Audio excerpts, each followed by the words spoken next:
Bismillahirrahmanirrahim. Assalamualaikum warahmatullahi wabarakatuh.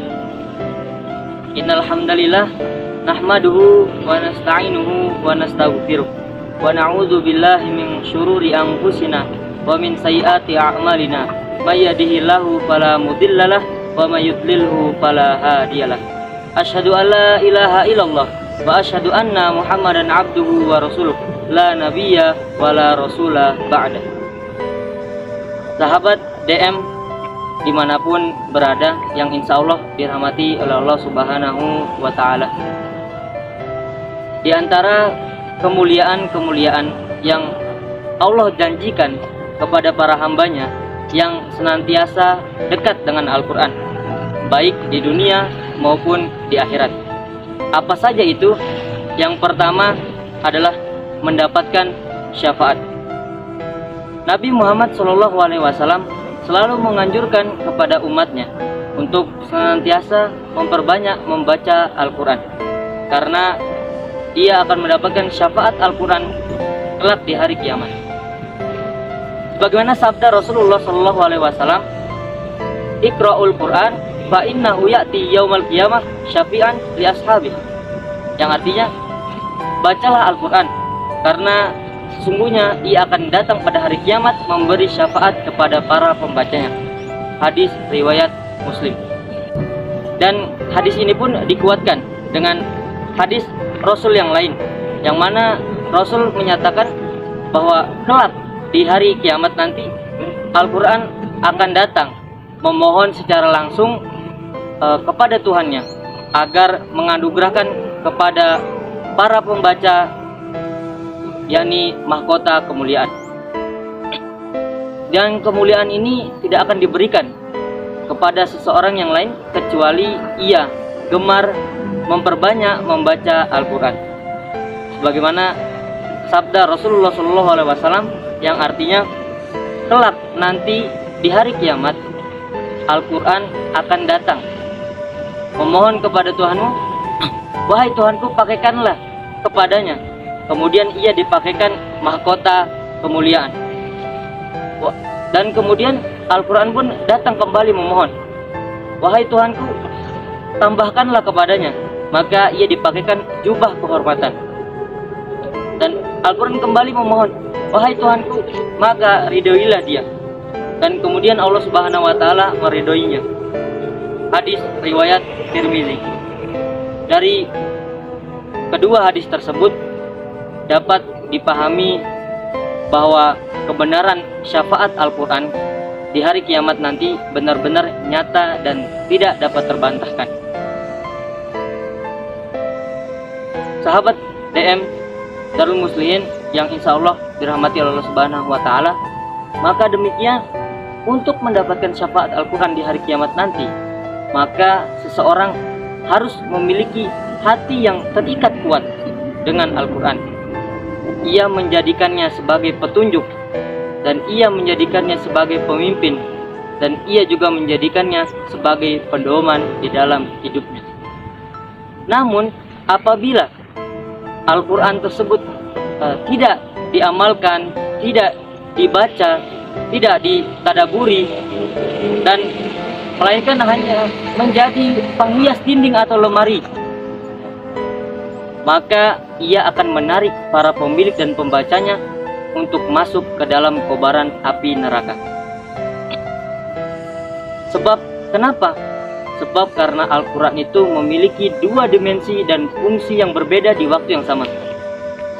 Ia bisa menjadikan syafaat bagi pemiliknya, dan ia juga bisa menjadi laknat bagi pemiliknya. Sahabat Darul Muslimin yang insya Allah dirahmati oleh Allah Subhanahu wa Ta'ala dimanapun berada, kemuliaan yang kedua adalah mendapat mahkota bagi orang tuanya yang memiliki anak yang senantiasa membaca dan mengamalkan Al-Quran. Allah Subhanahu wa Ta'ala berfirman dalam Al-Quran di surat Ar-Ra'd ayat 23 sampai 24 yang berbunyi, A'udzubillahi minasyaitonirrajim. Bismillahirrahmanirrahim. Jannatu adnin yadkhuluha wa man salaha min abaihim wa azwajihim wa dzurriyyatihim wal malaikatu yadkhuluna alaihim min kulli babin salamun alaikum bima sabartum fa ni'ma uqbaddar. Ada sekelompok orang yang ingin memasuki surga melalui jalur surga Aden. Akan tetapi sebelum ia masuk, ia dihiasi dahulu. Dalam Quran surat ke-35, yakni surat Fatir ayat ke-33, wa yuhallawna fiha min asawir min dhahab, dan ia akan dipakaikan gelang-gelang dari emas. Dan di dalam hadis At-Tirmizi nomor hadis 2915, ia akan dipakaikan mahkota kemuliaan. Dan ia akan diberikan ganjaran yang luar biasa. Siapakah ini? Ialah ahli Quran. Sampai-sampai Al-Quran berkata kepada Allah, ya Allah, halihi, ya Allah, hiasilah dia. Ya Allah, berikanlah ia mahkota kehormatan. Ya Allah, berikanlah ia jubah kemuliaan. Ya Allah, bedakanlah ia dengan yang bukan ahli Al-Quran. Sahabat Darul Muslihin yang insya Allah dirahmati Allah Subhanahu wa Ta'ala, lalu apa yang menarik setelah itu? Kemudian diperintahkan dan dipanggil orang tuanya dan diberikan mahkota yang sinarnya lebih dahsyat, lebih terang daripada sinar mentari yang masuk ke dalam rumah seseorang. Lalu kemudian dipakaikan oleh anak itu di kepala orang tuanya, dan digandeng tangan orang tuanya, dan digandeng tangan bapaknya, dan digandeng tangan ibunya, pasangan hidupnya, anak-anaknya serta keluarganya. Dan ternyata syafaatnya langsung diberikan, kata Allah, kepada keluarga besarnya. Dan ketika digandeng dan diparadikan oleh Allah Subhanahu wa Ta'ala, maka disambutlah, wal malaikatu yadkhuluna alaihim min kulli babin, dan semua malaikat yang berada di surga itu berjejer di pintu-pintu surga menyambut orang ini beserta keluarga besarnya. Salamun alaikum bima sabartum fa ni'ma uqbaddar. Dan malaikat itu berkata, selamat, selamat atas sabar kamu menjadi ahli Quran di dunia. Selamat, kamu telah berusaha menghafal. Mungkin malamnya kamu penat, dan mungkin kamu lelah pada siang harinya. Dan mungkin ada orang-orang yang berkata,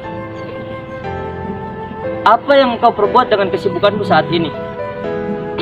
Namun seketika itu malaikat pun berkata, silahkan, nikmatilah tempat yang terindah, yang dimana semua orang tidak pernah menjamahnya karena kesabaran engkau. Dan yang paling dahsyat lagi ialah kita menjadi soleh bukan pribadi, melainkan menjadi soleh sebagai anak yang membahagiakan kedua orang tuanya. Sahabat Darul Muslihin yang insya Allah dirahmati oleh Allah Subhanahu wa Ta'ala, kemuliaan yang ketiga, yang terakhir, ialah mendatangkan rahmat dan ketenangan.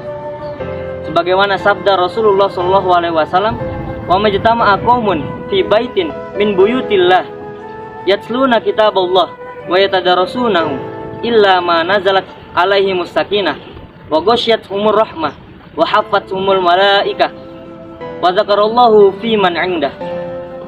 Yang artinya, tidaklah suatu kaum berkumpul membacakan kitab-kitab Allah dan saling mempelajarinya, melainkan akan datang kepadanya ketenangan dan akan diliputi atau diselimuti dengan kasih sayang, dan ia akan dinaungi oleh para malaikat dan akan dipuji Allah Subhanahu wa Ta'ala di sisi para makhluknya yang mulia. Hadis riwayat Tirmizi. Sahabat Darul Muslihin yang insya Allah dirahmati Allah Subhanahu wa Ta'ala, Al-Quran adalah sumber ketenangan. Al-Quran adalah sumber ketentraman, karena ia berasal dari Allah Subhanahu wa Ta'ala. kepada Allah Subhanahu wa Ta'ala, segala persoalan hidup akan dikembalikan. Allah Subhanahu wa Ta'ala sangat mencintai, sangat menyayangi, dan sangat membanggakan sekelompok orang yang berkumpul untuk mempelajari ayat-ayatnya, dan sehingga rahmat dan kasih sayangnya tercurah kepadanya. Sahabat Darul Muslimin yang insya Allah dirahmati oleh Allah Subhanahu wa Ta'ala, oleh karena itu marilah di sisa-sisa umur kita senantiasa membiasakan diri dengan membaca Al-Quran, dengan mentadaburinya, dengan menghafalnya, bahkan kita dengan mengamalkannya, untuk senantiasa dekat dengannya.